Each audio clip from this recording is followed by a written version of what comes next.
Can you see those trees? They are in the Lavington area.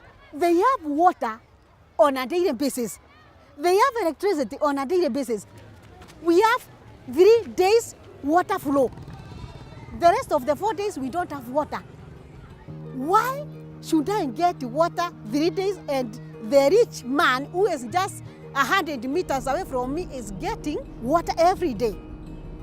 It is very unfair.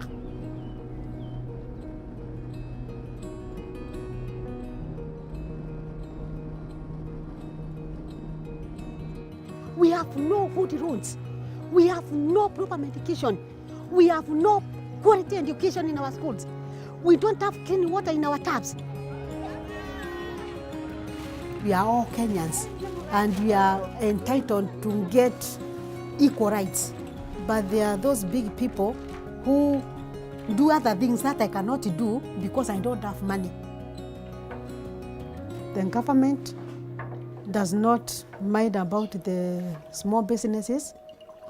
In fact, those big companies are owned by those people in the government. And that makes me feel very bitter. You start asking yourself, where did I go wrong? Why is it that there is this family that has a lot and me I don't have? Let those people be the way they are, but they have to depend on us. That gap, it is there because I don't have much money as she has, but there are some things which she cannot do without me. The beauty of that thing I have made. I do beadwork, tapestry mats.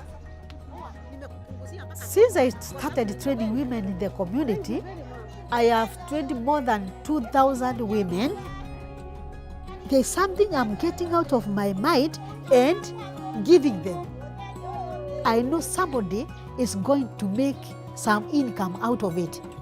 And that is what we call empowerment. So that's the most enjoyable thing I will ever talk about. Empowering my community.